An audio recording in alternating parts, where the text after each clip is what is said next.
先頭嚟到呢度一擰轉面就唔見咗個老婆啦。究竟佢係走咗去買衫啊？啲人成日行咗去前邊咧。上下九最多買得最多咪就係黃臘味咯，係啊，就係呢個。其他大螺呢啲係咩嚟㗎？北極貝啊！哦，北極貝羅氏蟹嘅，哇，好飽滿啊，好大隻啊！春天食呢個好。咁啊嗱，首先咧加工費，啲鮑魚都幾大隻啊！啲蒜頭係可以食。嗯。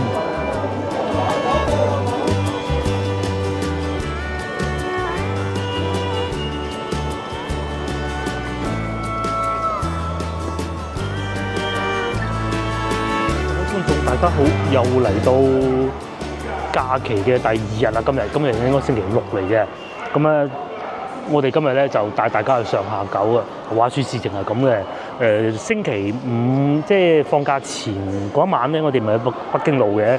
到最後嘅時段咧，我哋咪睇見北京路冇人嘅。哇，大呼！哇，點解會係經濟差成咁啊？抑或係啲人走晒啊？抑或係乜嘢原因咧？咁然之後去到上一集咧，我哋去公園咧睇見好多嗰啲都係本地人嚟嘅嚇，嗰啲一定唔係遊客嚟嘅，就帶啲小朋友去公園玩。咁究竟係咪冇遊客嚟廣州啦？抑或係因為呢個節日嘅原因啦？咩原因咧？今日我哋就想嘗試一下去上下九揾下呢個答案。咁我覺得咧應該就係節日嘅原因嘅啫。咁因為清明節都係要行下清咁啊嚇，去掃墓噶嘛。好多都係啲廣東省落嘅，而且今次嘅假期咧就不是太長㗎，只有3天，其實就比正常多1天嘅啫。有啲人淨係放1日假嘅，最得2天。好多人行正清㗎。係啊，行正清嘅，我哋唔行嘅，唔代表人哋唔行正清㗎嘛。咁好啦，咁啊今日嘗試下揾下答案，係華林寺地鐵站。呢個地鐵站算光猛喎，啲燈開得好足。因為佢係6號線同埋8號線嘅交換嚟嘅，全部攞雲石。係啊，全部都係雲石嘅。因為其實好多地鐵站咧係好有特色嘅。呢一輩廣州人咧最記得係邊條地鐵線？梗係1號線啦，同埋佢最近你屋企嗰條線啦。嗰啲線咧，你係就算唔睇燈牌咧，你都知道哦，我哋去到邊個站啦。咁啊係好有特色㗎。譬如話我哋而家呢一個咁啊，咁啊佢全部都係雲石嚟嘅，連係賣玉石居多。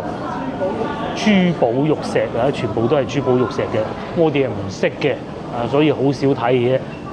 喺華林寺地鐵站出嚟咧，一出嚟見到嗰個方向就係上下九步行街。咁啊，華林寺地鐵站 E 出口，大家記住啦，佢有手扶梯嘅，大家都見到咧，哇，好高啊！佢呢個地鐵站係整到好深㗎，比以前咧5號線西長站仲要深㗎。佢嗰2條電梯。而且轉一次就上得到係路面㗎啦，唔似應該係叫做如意坊轉3次嘅。呢個方向行過去咧就上下九步行街。話說咧影片拍攝嘅早上係落咗1朝嘅雨啊！我哋都諗住今日喺屋企瞓覺，瞓到夜晚食完飯就繼續再瞓㗎啦。啊又唔係喎嚇！而家天晴啊，梗係出嚟行下睇下，而且天氣又都冇熱頭，但係都幾舒服嘅，妹妹幾開心。沿住呢條路一直往前行，咁你會經過呢啲國玉藝術博物館啊，又或者錦麟會館呢啲咧，咁你就繼續往前行，前邊咧就係上下九步行街啦。咁另外仲有呢度華林禪寺添啊，直頭可以叫禪寺咧，就係西來初地嘅地方啊，亦都係禮佛一個好好嘅地方。我曾經記得有一次，當時好似仲係疫情期間，我唔係好記得啦，太細節啦嚇。咁啊直播經過呢度啊，行入去仲見到嚟自香港的觀眾1家幾口添，不過當時直播中。咁啊，冇話多寒暄嘅啫。有機會大家可以嚟呢度睇下嗱，我哋入過去嘅裏邊咧嗱，我先唔好講大家嘅信仰啊，話我要禮佛啊，點樣，裏邊有乜嘢值得我哋睇嘅？裏邊咧有好多個羅漢像，佢係做得好大嘅，咁啊可以入去睇下。同埋咧裏邊有齋菜食嘅，咁當然你要俾錢啦嚇，係啊，睇羅漢像裏邊。仲有一個地方咧，就係整個大灣區啊，好知名嘅荔灣廣場。裏邊好多古仔嘅，淨係講古仔都講幾集嗰種啊嚇，八副棺材咁勁啊！哇！一聽到八副棺材就想聽啦呢個古仔嚇，即係因為以前呢度咧係嗰啲舊西關嗰啲風水寶地定嗰陣時唔知咩地方咁啦嚇。可能啲龍脈啦。為咗起呢棟樓咧，就挖咗人哋嗰啲龍脈，起嗰啲老闆咧起親都唔掂嘅，即係破產啊幾家㗎啦。起到一半又話要換老闆咁嗰啲啦。有人喺度跳樓啊！而家少啲啦，而家冇啦，因為以前咧佢係點咧？佢因為嗰個廣場嘅中間啊，一個天井咁望落去啊。咁然之後咧就有人喺度跳樓啊。咁後來咧而家就加咗嗰啲叫做網啊。係啊，好奇怪！嗰度係有啲奇怪的東西，就算早疫情嗰陣啊，都話有一個修電燈嘅師傅啊，定唔知點樣上邊爭啲跌咗嚟，又係俾嗰啲網接住嘅啫。好多故仔聽啊，大家自己揾下資料啦。我唔多渲染啦，有人喺度住啊，係啊，有人喺度做生意啊。生意仲幾好添㗎，係啊，都多人喎。嗱，至少行到呢一步啊，見到多人，點會唔多人咧？最少人係放假前。前嗰個星期四晚。去北京路啊？點解會冇？係咯。未見過咁少。未見過咁少人㗎喎。死你啊！真係。多人，仲好多人添啊！睇下嗰度，係咪幾多人？因為咧係嗰啲人啊，翻咗去。可能翻去拜山。然之後遊客又未嚟。係。今日就啲遊客嚟晒補充嘅，lift 都爭啲坐唔入咁樣。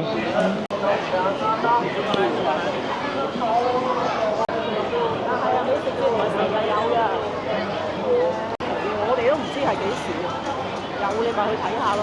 成個上下九咧最熱鬧就係呢個位置㗎啦。有奶茶店啊，又有餐廳啊。我咧市政府啊做咗好多呢啲座位啊，俾人坐住喺度啊。咁啊，如果有啲客人啊買咗嘢食咁喺度小休，你先可以令到佢喺呢度逗留時間更長噶嘛。咁啊更長咧，就算佢唔使錢啊，都聚下人氣啊，而唔係話唔使錢就快啲走啦，唔係咁樣。起碼如果你係一個遊客，見到嗰條街冇人嘅，你都會走啦，係嘛？咁一樣咁啊，坐喺度。我原先都以為今日呢度冇人啊，肯定冷鬼清清啊。事實上並唔係咁啊。雖然就多唔過人啊。上次我哋嚟美食街嗰一日啊嚇，都差唔多。咁啊嗰日就有啲人氣咁啦，即係企住唔走。喺度食嘢啦，今日都多人啦嚇。呢樣嘢咧使錢係好得意嘅，你係睇見人哋使你先至會使㗎嘛。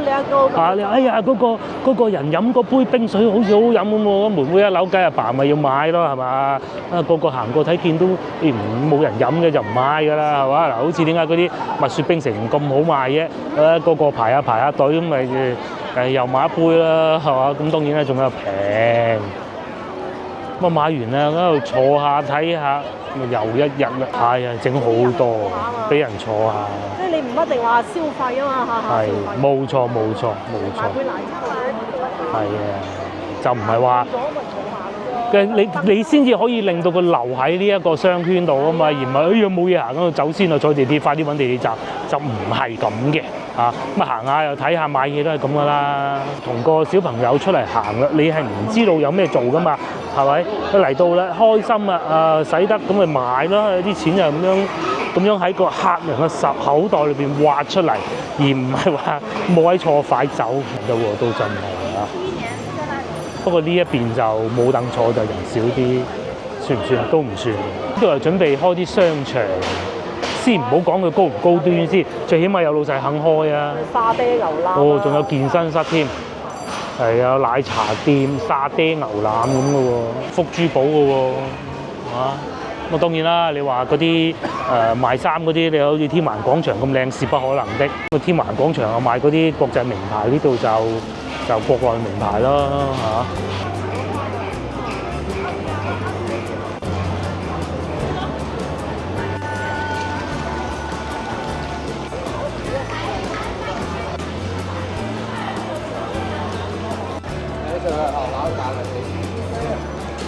好多人買嘅喎，39、29啊！嗰啲少女喺度買衫咁喎，都唔少女喎。有自助烤肉火鍋啦，係要上樓嘅。暫時呢個時間段啊，唔似係多人啊嚇。先頭嚟到呢度一擰轉面就唔見咗個老婆啦。究竟佢係走咗去買衫啊，啲人行咗去前邊咧，我都唔知。佢好少啊咁樣買衫嘅喎。不過咧嗱，事實上啊，而家網上啊購物啊啲質量咧參差不齊。我老婆買咧都試過幾次撞板，佢都話有時候反而去翻啲實體買仲好啊。唔知係咪呢個原因，佢走咗去買衫，或者唔買睇下呢啲款，但唔係好啱佢。呢個老婆佢走咗去邊咧？有電話佢揾得翻我嘅。仲有呢度蓮香樓，我早幾日咧，我哋咪去番禺嗰個蓮香樓咧。嗱，蓮香樓咧就廣州本土企業佢做咗嗰啲餅咧，就喺啲門市度賣嘅咯。始創1889係真㗎。見到啦，佢走咗去前邊，我以為佢真係走去買衫添。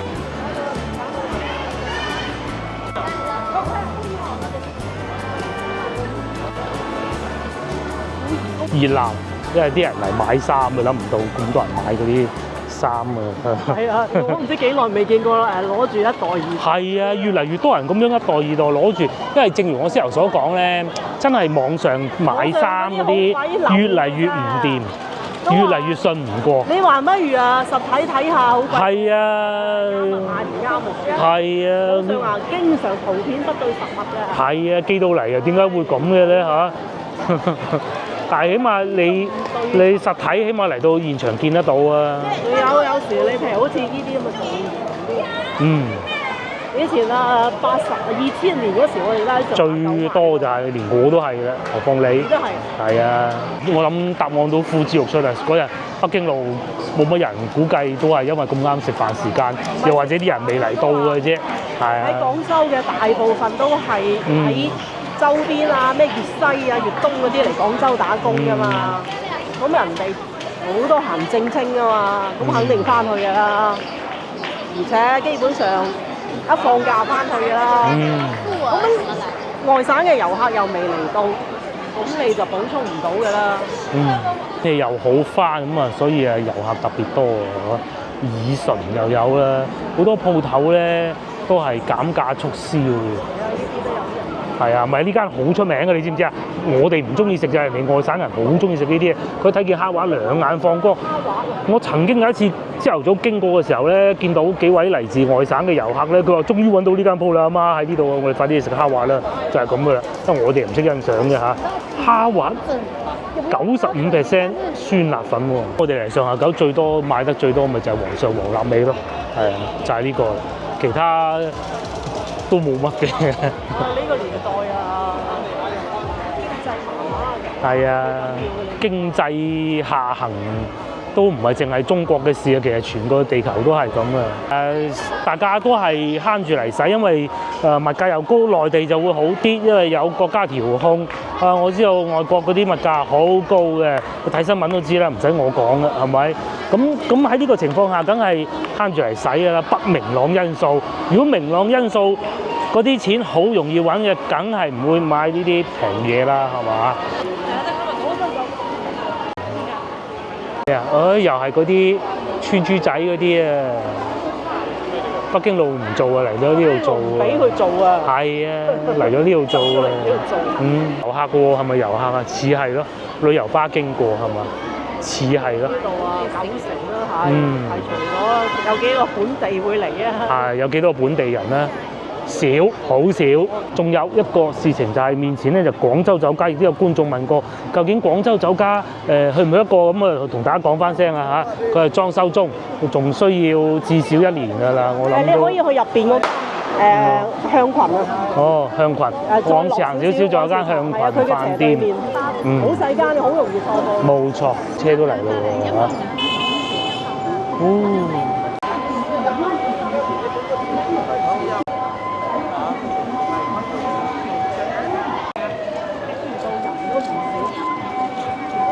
廣州人做咩？佢自己都唔相信廣州係一個旅遊城市。哦，即係本地人咧唔知道廣州原來係一個旅遊城市。其實咧係疫情後先至。係疫情後開始好啊。因為咧疫情嗰時咧混住咁啊。過後咧。大家去唔到周圍。去唔到周圍啊。咁啊，廣州人發掘咗本地好多遊玩嘅地方。我哋咁發掘唔同嘅地方啦。久而久之，遊客喺社交媒體即係小紅書咧，簡單啲嚟講就係唔怕開埋名啊！就發現原來廣州都咁多嘢玩嘅譬如話先頭嗰個蝦滑咁就係其中，我相信係其中一個。但係因為我哋點解拆唔到咧？因為我哋係唔會拆呢啲噶嘛。但係喺佢哋外省人嘅推送裏邊咧，係會精準咁推送俾佢哋噶嘛。我相信係話賣波鞋啊，買一送一添嘅，但係似乎冇乜人又或者西關旗袍啊，小朋友幾開心，但係都係冇乜人咯。日日都喺度。即係喺陳家祠咁多人排隊。排隊啊！佢話從未見過。即係老婆嘅意思咧，即係住喺陳家祠隔離嘅廣州人咧，就唔會去陳家祠，但係佢經過嘅時候咧，又見到點解，尤其係農曆新年期間，點解會咁多人排隊？佢都覺得好奇怪，好意外。佢話嚟廣州3日都預約唔到。哦，即係嗰啲遊客去預約陳家祠3日都預約唔到。約唔到入。節假日、農曆新年嗰陣。約唔到咪下次又嚟咯。係，咁咪好咯。我哋咧就咁嘅，嗱答案就基本上已經揾到啦。我哋繼續往前行，往黃沙嗰個方向行過去，行下沙面島添啦，因為嗰邊都多遊客嘅。咧上下九都有咁嘅人流咧，相信同一時段啊，北京路應該都唔會少人嘅。嗰日可能係純粹一個個別事件嚟嘅啫，咁啱就冇乜人，又或者咁啱啲人走晒食飯啦，嗰個時間段我哋早食飯啊嘛，嗰日可能會係咁。冇咯，原來不過要有人撳㗎。係呢條路咁多人嘅咧呢度珠璣路行過去，哇！係步行街嚟到呢度就結束㗎啦，前面有車嘅。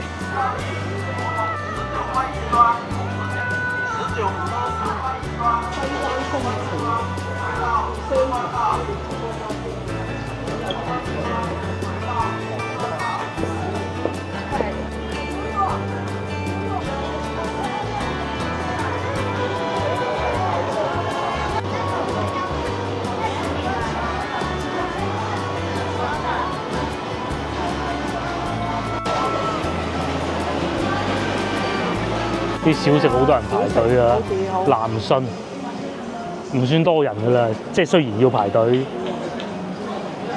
已經唔算多人，有時要排到出門口。係啊，咁樣佔嚟嘅。特別你啊，跟住嚟到陶陶居，陶陶居賣檸檬茶啫嘛，而家18蚊一杯。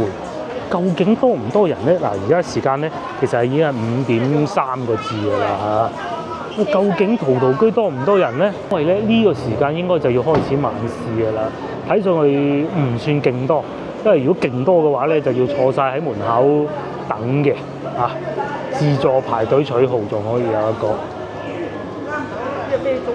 應該未開始排隊啊！嗰啲係有等人嘅啫，我估。證實咗啦，係唔需要等位嘅呢個時段。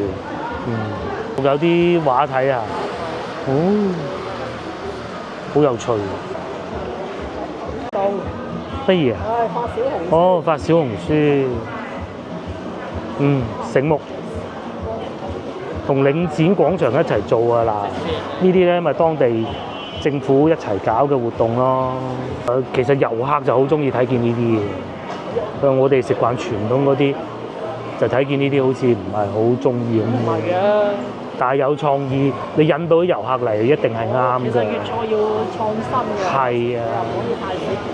係啊，引得到遊客嚟就無論你做乜嘢都係啱，我認為啊。可以喺度坐下呢個拉車仔添，真係可以坐嘅。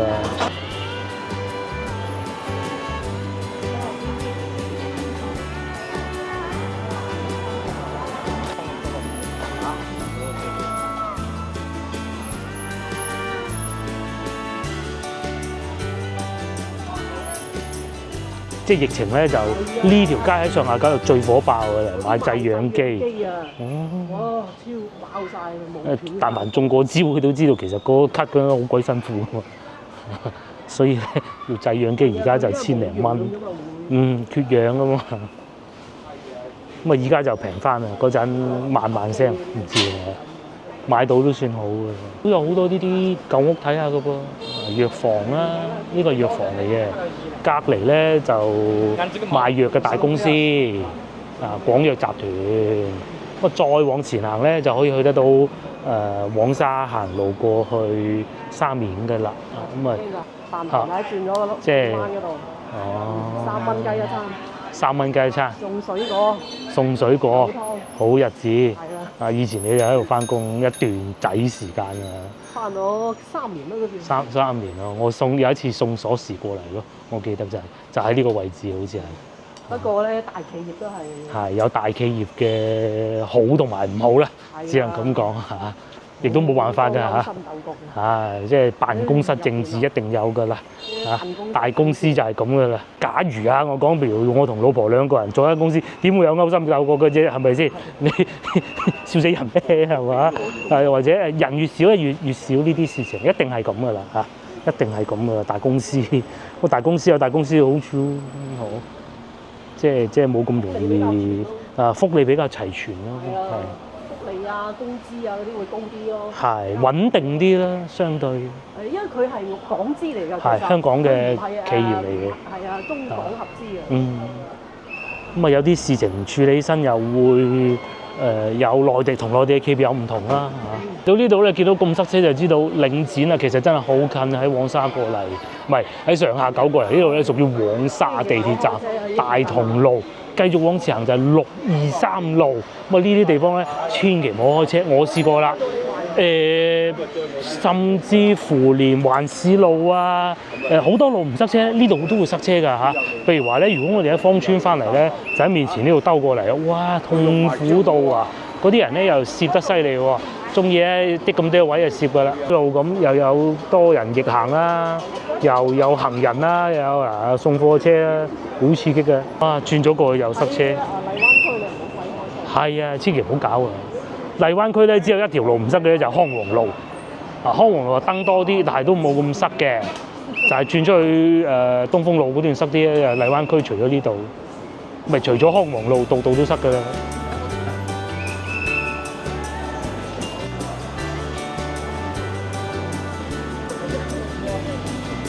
我覺得遊客其實咧，你去陶陶居啊，想食嘢，大家睇見先嗱，我哋一路行過一路講，就係講咗幾句啫嘛。大同路行咗一小段嘅啫，係咪？咁就已經嚟到黃沙地鐵站㗎啦。大同路行到路尾就已經係陶陶居啦。咁啊呢度咧就黃沙地鐵站啦。咩港車北上啊？嚟呢度啊，透明呢度。哎，真係陰公啊！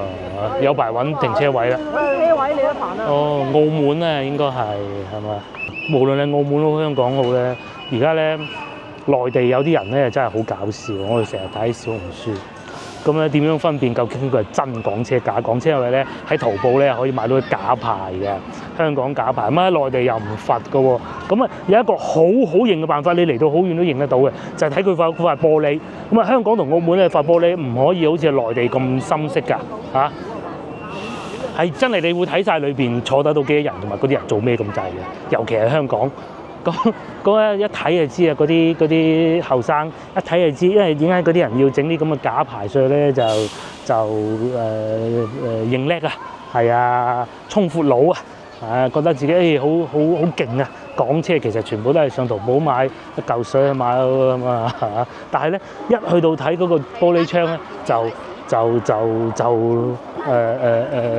俾人知道咗，原來假牌咁啊！啱先嗰個係真嘅嚇，跟住佢個玻璃係好透明。又嚟到領展廣場嚟啦！小朋友玩得幾開心喎！哇！呢部車好紅喎，依家嚇。哦，係啊。好紅啊！呢部車我唔敢多講，不過其實唔怕啦，我哋又唔係車媒體嘅。咁啊，事實上係咁啊嘛，新聞講嘅。新聞比較強烈嘅係三個女人喎。唉，唔好講啦，講得係。商場都多人㗎噃，梗係多人啦。咁啊，又搞下啲活動啊、節假日咁樣啊，打下卡咁啊，有嘢送啦。呢邊啊玩下抽盲盒啦，搖下聽下，佢係想深水嗰個喎，咁啊又買啦。傳統啲嘅商業區。外國遊客多。哦。呢度就本地遊客多係嘛？呢邊冇㗎。即係大灣區遊客咯。係啊。呢個洋人會少啲，係咪咁理解啊？少啊，嗰邊。咁啊係。暫時我哋行到呢段都未見到洋人啊嚇。係咪見幾多啊？咩顏色都有嘅。冇錯冇錯。咩人種都有。有啲係又有非裔人士啦，做生意啊，呢邊係純遊客嘅啫嘛。又有餐廳，又有賣金嘅，又有體育用品。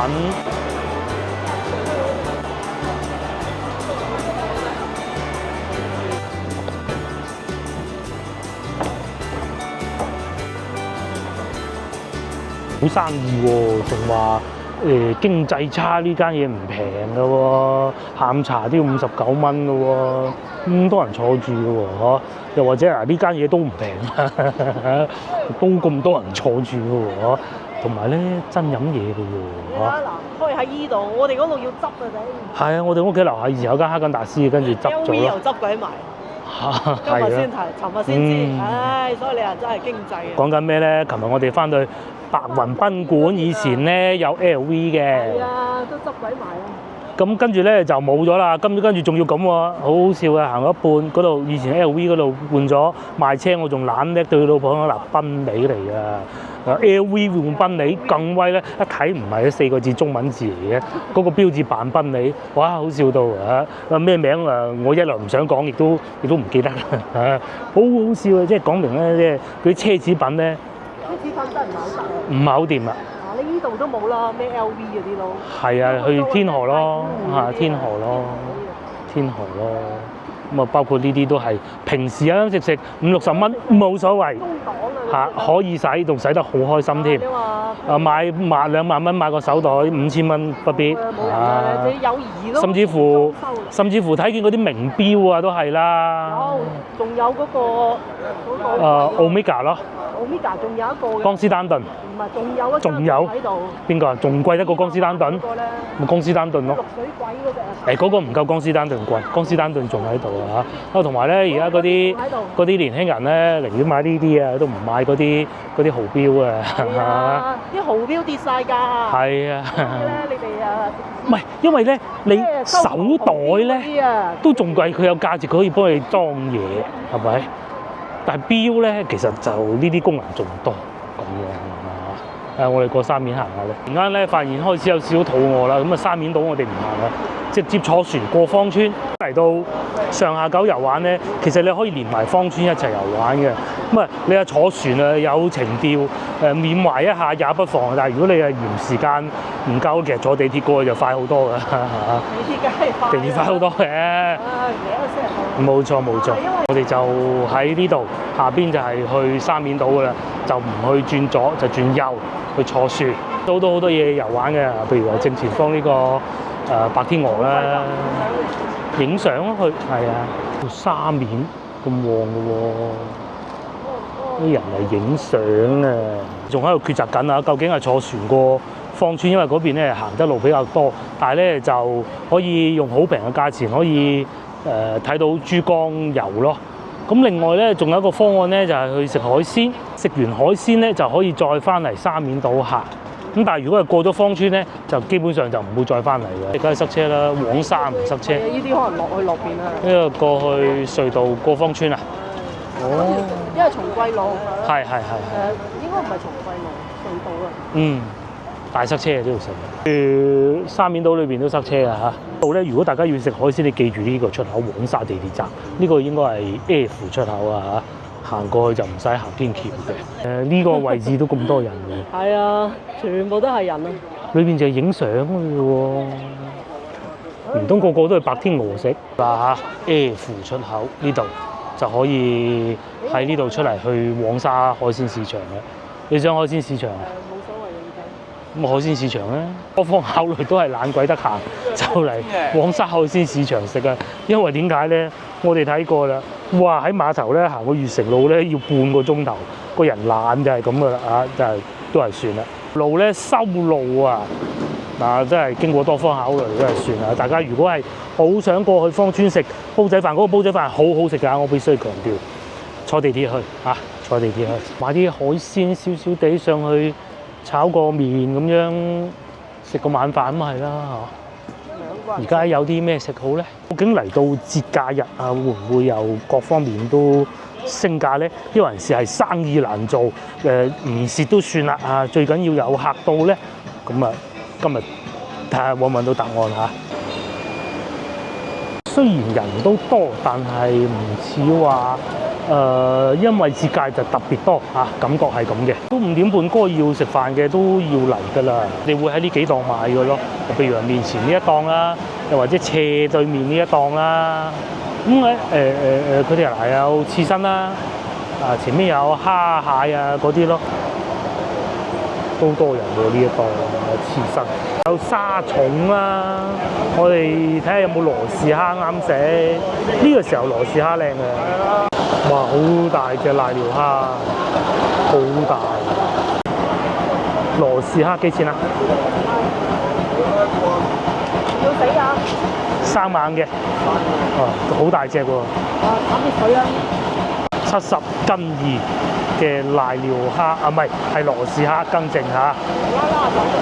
方便啊嘛，煲仔飯就變咗食海鮮咯，煲仔飯太遠啦，38蚊係一隻，哦，好高喎，同過年比咧，咁啊而家嘅價錢就梗係平翻好多嘅，但係選擇感覺上好似少啲。呢個咁嘅蟹48蚊黃油蟹，還可以啊，喐嘅。大螺，呢啲係咩嚟㗎？北極貝啊！哦，北極貝，仲有北極貝咁樣一隻。都係蝦蟹啊，細龍蝦咁樣。買咗3種海鮮，蝦啊、鮑魚啊，100零蚊咯，係啊，100零蚊啦。好多檔嘅嚇，大家都可以慢慢揀，咁啊揀翻你心儀嘅海鮮。喺呢度又可以睇下對面芳村喺度，日日唔同嘅芳村咯。呢度係有漁船嘅，就行到嚟呢度嘅啫。睇唔到日落啊！今日就起緊樓嘅芳村，呢度就係漁船。萬萬都諗唔到咧，其實以前芳村梗係落後啲㗎啦嚇，梗係荔灣呢邊係熱鬧啲㗎啦。但係依家咧芳村起樓起成咁，遲啲咧嗰度好似珠江新城咁，呢邊咧就變咗停靠漁船嘅地方嘅碼頭咯。大家食飯咧就揀翻呢度啦，江邊。係啊，但係我哋2個人就坐唔到呢啲位嘅。坐唔到嘅。全部係廠嚟嘅佢，不見多景。其實我哋係唔識嘅，第一次上嚟嘅嚇。今次咧喺戶外食，咁樣望到喎。你下次可以嚟下呢度。係啊，哇！呢個風景仲靚。呢個風景都可以。係。如果呢一棟嘅咧，就直接望對面。係，就坐住嗰個大廳都望到，戶外房間望江咯。仲要係呢個位置啊，白鵝潭啊，放煙花呢個位啊，喂，不得了！老細留翻自己用㗎啦。係啊，呢個叫聖港灣空中花園。今晚就坐喺呢度戶外平台，咁佢又唔係露天㗎嚇，但係都幾企理啲燈。我哋上咗嚟餐廳啊，呢度幾好啊，新揾出嚟嘅。其實都唔識去亂揀嘅啫，大概估到呢度係餐廳，咁跟住人哋上嚟，咁我問下部長，部長話戶外嗰度好唔好？咁咪坐低啦。咁3個海鮮，各種唔同做法啦。等陣嚟到先同大家慢慢講價錢啦。雪去到放煙花嘅時候，呢度仲可以睇到煙花嘅，不過就可能要行翻窗外邊啦。睇下我哋加工係咩價錢啦？咁白灼就12蚊，500克即是1斤。生上即是刺身啦嚇，清蒸，跟住仲有係最貴就28，跟住中間22就係酸菜、潮式油焗、鹽焗。鹽插蝦比較多啦嚇，石子咁都可以啊。咁即是話12到26咯。芝士焗都係26蚊1斤。生蠔刺身5蚊1隻，生蠔蒜蓉5蚊1隻。海膽蒸蛋5蚊1隻。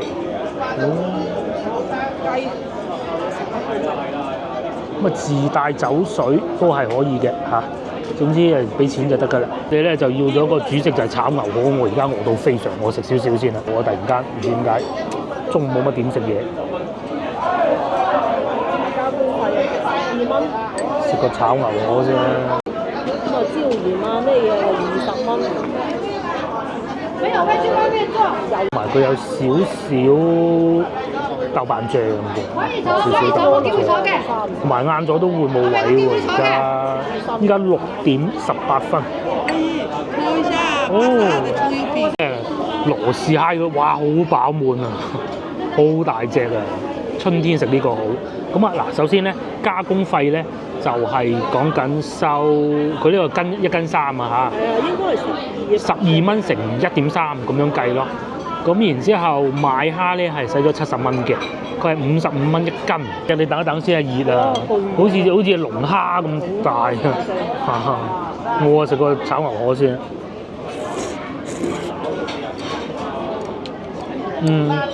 鑊氣係夠嘅。但牛肉唔算太多。呢度基本上都係食海鮮啊。呢度啊，基本上食海鮮啊。粵菜冇幾多嘅，我就係得蝦白切雞啊、燒鵝啊。量就好多，咁大條。炒牛河就係42。以海鮮加工為主，又或者咧，你懶鬼得買喺下邊，你直接上嚟呢度問幾錢，再要海鮮都冇問題嘅。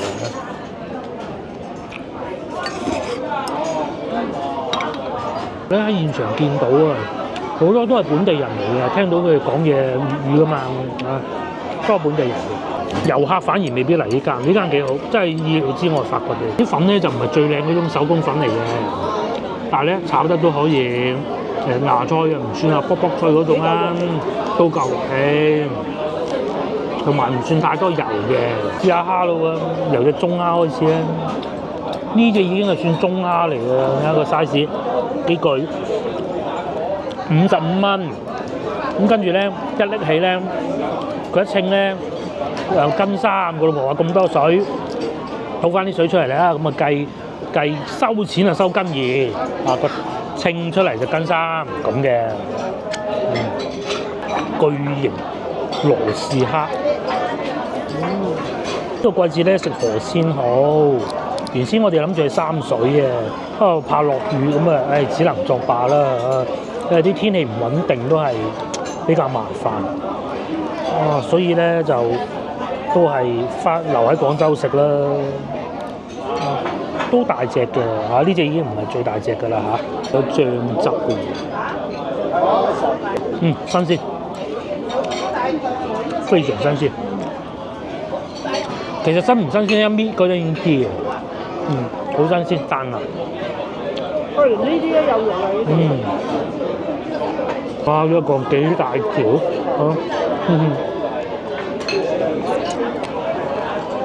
有幾多隻咧？數下先，大概係10隻到啦。10隻。咁啊，連埋加工費就80蚊左右咯。呢啲呢隻中嘅咧。鉗裏邊都係有肉嘅，係咪？接落嚟咧就到呢個鮑魚啦，第一次咁樣食啊嚇！乾鍋算唔算乾鍋啊？砂鍋鮑魚，鮑魚咧就8蚊一隻。係。咁啊加工費咧就呢一煲嚇就收。唔係反正1斤30咯，呢種。總之係收30蚊啦，你唔好理啦。夠1斤嘅其實你買夠1斤就。買多2隻會抵啲嘅。好亂喎，好難控制火候嘅喎。好香啊！即係呢煲圍到70蚊左右咯，70蚊80蚊不到咯。等一等先，又係呢個嗱，有一次咧，我哋又係嚟海鮮加工嘅嗰陣，唔知係咪疫情期間啦，又係咩原因，我真係唔記得啦嚇。又食過呢個炒聖子，炒得好差，唔係呢一間啊。當時咧就炒出嚟咧，好似有少少凍嘅添，啲味道又唔夠淡啊。咁啊，可能疫情啦嚇。後來好幾次咧食過咧。都食得翻幾好啊！不過講清楚先，唔係呢間啊嚇。今日擺盤就冇上次咁靚，但係咧食起身好。呢度係買咗40蚊，我哋叫老細千祈唔好要咁多，我哋要1斤啫。佢最尾咧就俾咗斤二，大概咁上下，斤一至斤二之間，收錢係收斤一嚇。哇！呢個鮑魚好食，好香嗰啲檸檬啊咁。食到個大食就細。佢入邊好多薑配料，好多配料嚟焗。呢個幾好，呢個接落嚟試埋呢個啦，不如。老婆試過佢話好好，哇！呢隻靚喎，會唔會好韌咧？唔會啊，唔會，即係火候把控好，仲有檸檬葉絲，真係處理得好，火候好好控制得。實際身仲亂過呢個炒聖子，炒聖子都韌，呢個一啲都唔韌嘅，再加埋少少薑兜起，又有啲蒜蓉，再加埋檸檬葉絲，咁個係啊，你照收啫嘛，叫佢。咁啊係，應該得㗎。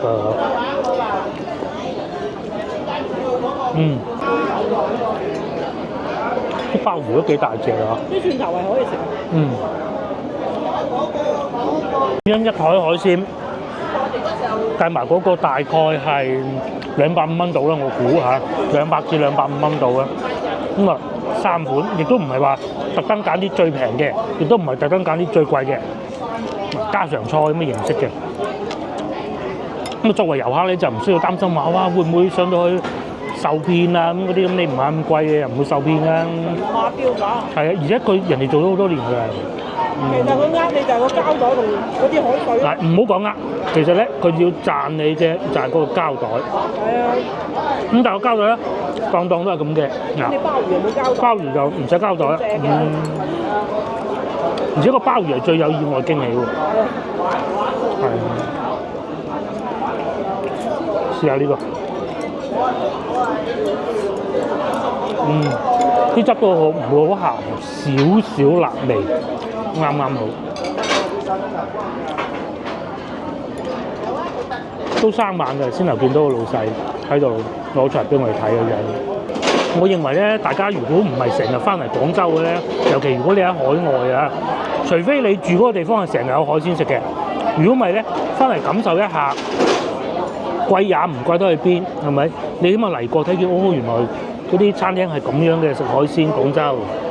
味道好。用嗰啲傳統粵菜嘅辦法嚟煮，原來係咁啊！好似有咁，通常都係遮煲咁嘅啫嘛。但係而家咧，佢就用嚟煮鮑魚，幾好啊！係跟蝦咁煮得㗎。係個煲仲有少少熱貼。如果最近地鐵站一定就係先頭啦。黃沙地鐵站 F 出口6號線，咁6號線就可以去到海珠廣場啦。我哋上兩站去海珠廣場啦，係咪？呢個最好食，淡淡。地鐵遊廣州一定係啱嘅。最平佢反為呢一個。但係我反而中意鮑魚呢個，係鮑魚呢個唔差嚇，但係呢個咧就價錢貴啲。不過而家呢個價錢都唔算貴，有咁大隻啊！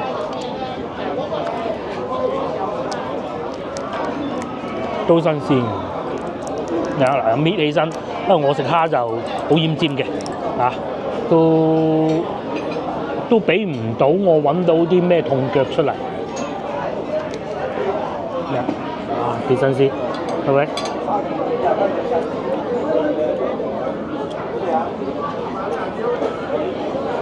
又唔會好乾啲肉，有啲咧切過之後咧，啲肉咧實同埋會乾，呢個唔會。不過咧，如果再擺埋啲雞落去一齊遮咁，可能仲好味啊嚇。個鮑魚好爽，好好食。最終埋單係126蚊，咁係俾餐廳嘅錢嚟嘅，即係加工費啊、炒牛河啊嗰啲。海面嘅海鮮咧，大概150蚊左右，咁啊好，其實計到嘅嗱，呢個70蚊，呢個48蚊，呢個係40蚊，咁啊佢150蚊買海鮮，加埋嗰個120蚊，海鮮餐喎，嗰個周圍行嚟行去，酒樓食海鮮餐，同啲遊客一齊爭呢度都幾隱世啊！雖然咁多人，遊客唔識揀呢度，我可以講。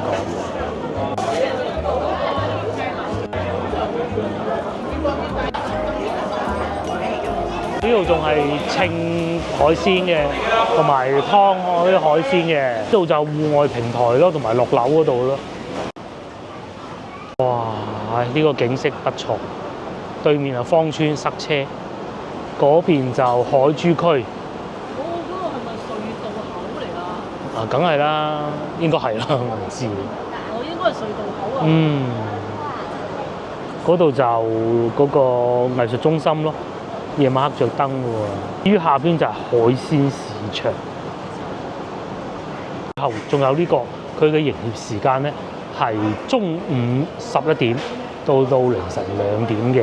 咁其實咧佢朝頭早都有早飲早茶時段嘅嚇，大家都可以過嚟飲早茶。8點開始，咧剛好傍晚7點鐘，哇旺場喎，賣海鮮啊，好多人嚟，好多遊客嘅時候咧睇社交媒體嘅，好多地方都爆棚啊！旅遊景點咧，什麼陳家祠啊、越秀公園啊、動物公園嗰啲，全部都係人啊！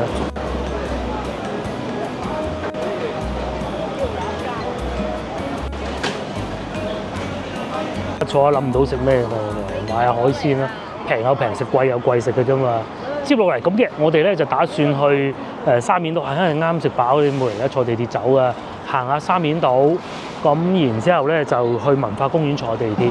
咁嗱，大家回想一下嚇，從今集開始往前數嘅3集啦嚇，係咪一個旅遊推薦俾到大家先？係部分附近都係地鐵站嚟㗎。如果你喺香港或澳門嚟到住華夏大酒店，咁夜晚你就可以去我哋推薦嗰個麥道匯嗰度食一個粵菜先啦。然之後咧就行下北京路。咁啊第二朝瞓醒啦。